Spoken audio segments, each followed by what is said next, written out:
Oi, Cuca, boa noite. Boa noite. Parabéns pela vitória. Eu queria que você fizesse uma análise do time geral e também dos dois estreantes da tarde, né, Juanfran e Daniel Alves. E já emendando também, queria saber se as entradas do Elinho e do Vitor Bueno já foi pensando na próxima partida, já que você não vai ter o Everton, pode ser que não tenha Toró, Pato também de novo. Queria que você falasse isso pra gente, por favor. Uma análise do jogo é o que a gente esperava, né? Um jogo muito complicado, um jogo difícil. Um jogo onde não foi São Paulo, jogou mal. Um jogo que é complicado, um adversário que marcou muito bem, que se motivou, tanto quanto nós, para o jogo. Dificultou a nossa saída de bola. Nós entramos com um meio campo um pouco mais leve para ter uma transição um pouco mais rápida, defesa-ataque, e não conseguimos. Eles passaram bem a linha da bola e neutralizaram a maioria das jogadas no primeiro tempo. Tivemos umas 3 ou 4 chances, numa delas fizemos o gol, mas não foi um bom primeiro tempo. Acho que o nosso segundo tempo foi melhor do que o primeiro tempo, né? Criamos mais chances, demos a bola na trave, mas é um jogo perigoso, porque 1-0 a qualquer momento você pode perder, né? Essa vantagem. Como a gente tinha uma bola dominada na cabeça da área defensiva, erramos um passe e o adversário poderia ter empatado naquele lance em que eles questionam a penalidade ou não. Então é um jogo que não te permite erro, porque o placar apertado faz com que você tenha uma atenção redobrada. Aí nós temos que comemorar muito essa vitória. Muito até em cima de muitos jogadores que a gente tinha hoje sem o ritmo ideal de jogo. Juanfran, Daniel, Juanfran há 3 meses que não jogava, o Liziero 4 meses que não jogava uma partida, o Anthony tinha 20 dias que não jogava, então ele sente, né? O Anderson Martins 2 meses que não jogava, e nós, por uma questão ou outra, pusemos essa equipe e sentimos a falta de ritmo de jogo. Isso ficou muito claro. Falta um pouquinho maior de entrosamento. Nós temos a nossa maneira de jogar. A gente tem jogado da mesma forma o campeonato todo. Muda-se às vezes um sistema durante uma necessidade, durante os jogos, como a gente tem feito, principalmente nos intervalos ou no segundo tempo. Às vezes sem mudar peça nenhuma, muda-se, né? Mas hoje nós temos que ter dar esse desconto, porque é uma equipe que ainda está em formação. Se você tem 2 jogadores estreando, é natural que eles não vão render tudo que eles possam no primeiro dia, e eles vão ter evolução, conhecimento, maneira de jogar. O Juanfran é o primeiro jogo que ele joga fora do país dele, por uma equipe.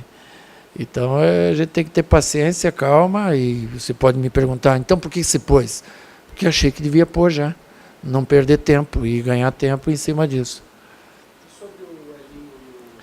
Não foi pensando no próximo jogo, foi pensando no próprio jogo, para dar continuidade ao que a gente vinha fazendo na partida, repor as peças mais descansadas. A única que nós mudamos um pouco a maneira de jogar foi a entrada do Luan, para dar uma consistência um pouco maior defensiva. Cuca, claro que é inegável a qualidade do Daniel Alves, é um cara muito acima da média, né? Como que é esse exercício na cabeça do técnico, de ter um cara assim para jogar na lateral, pegando o time adversário e olhando o campo adversário de frente e jogando no meio, que ele vai pegar muitas bolas de costa, o adversário já vem dando, trombando, pegando no tornozelo dele. É diferente esse tipo de exercício também na cabeça do jogador? É uma readequação também para o Daniel Alves, apesar de toda a experiência que ele tem? Isso vai demandar tempo? Mas nós não queremos ele jogando de costa. Então, se eu tenho um meio campo igual hoje com Tietê, Liziero e ele, eu posso ter ele numa meia pelo lado e o Liziero numa meia pelo outro lado. Você não vai jogar de costa centralizado, você vai jogar de lado. Você vai ter um revezamento com o ponta de um lado, o Liziero com o outro. Você vai ter uma infiltrada, como ele fez o gol, chegando de elemento surpresa. Lógico que requer tempo e treinamento. E isso é o tempo que vai fazer com que as coisas melhorem. Foi um início hoje, jogou bem, fez o gol e vai jogar muito melhor na sequência, não tenho dúvida. E até com base nisso, Cuca, a ideia é que ele seja escalado com frequência nessa posição e não na lateral. E isso também, você deve ter conversado com ele, pensando Desculpa, o planejamento dele na seleção brasileira impacta alguma coisa também, essa mudança de função? Eu acho que não, né? Acho que não impacta porque é um jogador versátil.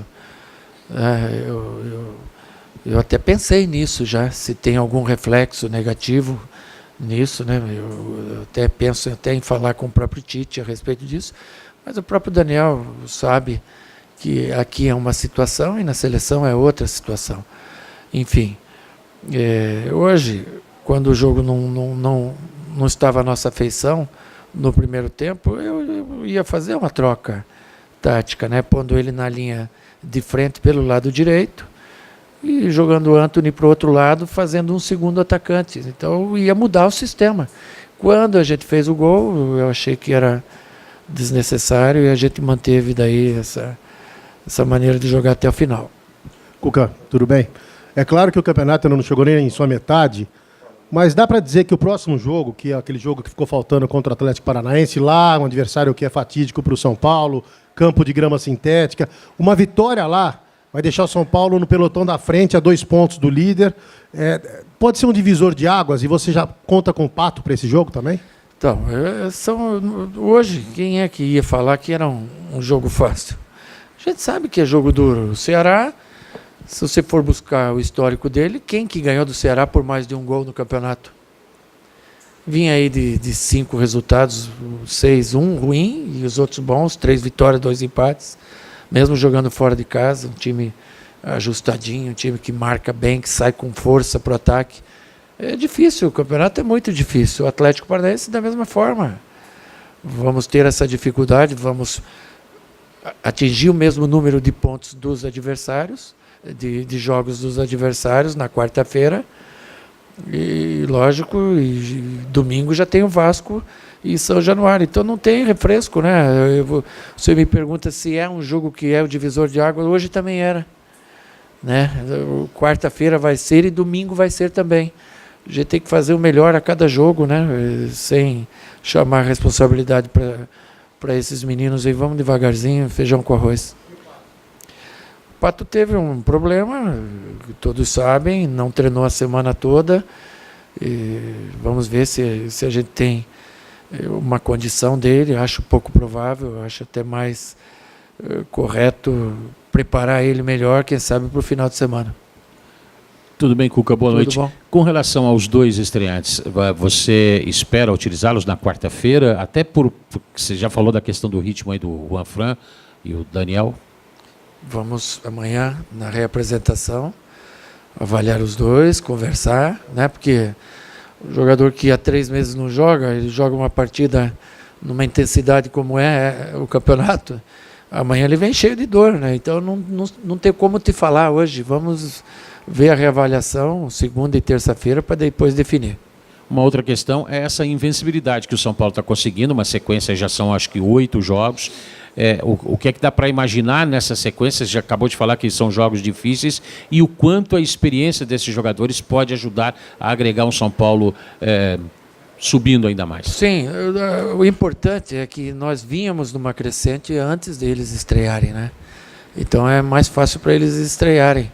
Nós até perdemos um pouco de ritmo de jogo hoje em relação ao último jogo, mas é natural para que você dê ritmo a quem precisa. E esses que estão voltando ou estreando. Depois da parada, pós-Copa América, nós jogamos 5 jogos, vencemos 4, empatamos 1. Tá ótimo, acho que melhor que a gente nessa parada aí, acho que tem o Corinthians, que cumpriu um jogo que tinha atrasado com o Goiás, e que também está fazendo uma grande competição depois da parada. E é um campeonato de regularidade, né? Onde você tem 4 vitórias como nós tivemos, seguida, te joga lá para cima. Hoje a gente está em 5º, dividindo posição com o 4º, quem sabe com fortuna na quarta-feira você consiga ganhar mais uma posição, quem sabe. Vamos lá, vamos lutar. Cuca, boa noite. Boa noite. Tenho duas perguntas para você, ver qual você acha melhor começar. A primeira é se você achou que foi pênalti. O Anderson Moreira estava aqui agora há pouco, ele achou que foi muito pênalti, achou que dificilmente alguém vai convencer o que não foi pênalti. E eu já vou emendar a segunda pergunta. Você falou que cada rodada é um divisor de águas pela própria dificuldade da competição, né? Jogos muito iguais, times fortes. Mas você acha que o Daniel Alves e o Juan Fran, que vieram para o São Paulo, eles mudam o patamar do São Paulo também na competição, colocam o São Paulo como candidato ali a buscar esse título? Bom, o lance do pênalti eu não vi ele na TV. O vestiário está muito cheio, então eu vi lá no campo. Eu me lembro, o Liseiro tinha uma bola dominada, errou o passe, eles, no nosso erro, jogaram para o Felipe Cardoso e ele tentou a cobertura sobre o Volpi. E o Volpi saiu para abafar essa cobertura. Quando a bola passa, eles têm um choque. Eu não sei se esse choque ele é passivo, interpretativo de falta ou não. E eu, no lugar do Anderson, estaria também reclamando da mesma forma, mas eu acho que é um lance interpretativo. O juiz poderia ter dado o pênalti, poderia ter chamado o VAR e poderia não ter dado como fez. Eu penso assim. Sobre a mudança de patamar, são jogadores que dão uma luz bem maior para todos, para a torcida, para todo mundo, mas a responsabilidade é a mesma. Quando se dirige São Paulo, você entra em qualquer competição que você entrar, você tem a obrigação de lutar por título, e não é diferente aqui. Cuca, boa noite, parabéns pela vitória. Eu queria te perguntar, a gente sentiu no primeiro tempo, principalmente nos minutos iniciais, os jogadores do São Paulo procurando muito o Daniel Alves, até de forma demasiada em alguns momentos. Lances que normalmente a gente entende que o Antony, por exemplo, tentaria uma jogada diferente, até uma jogada individual no mano a mano. E nos primeiros minutos a bola ia sempre, os jogadores pareciam que procuravam sempre o Daniel Alves. Às vezes ele ia até bem marcado, mas bola no Daniel Alves. Você sentiu isso e teve algum tipo de conversa nesse sentido antes do jogo?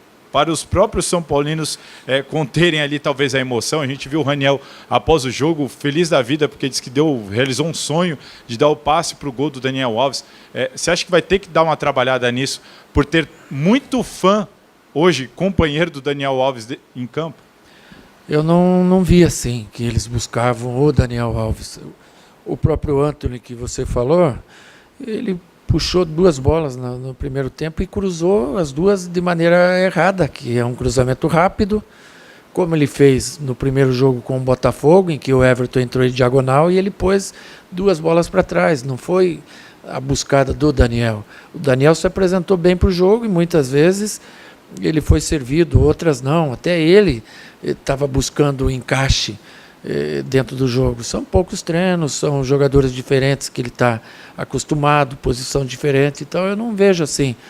Essa idolatria é uma coisa normal, porque são jovens que estão jogando. Eu acho que é a mesma idolatria que houve quando eu dirigi o Galo, quando o Ronaldo chegou, guardadas as proporções, deu uma luz, deu um brilho bastante grande e a gente espera que isso ocorra aqui também.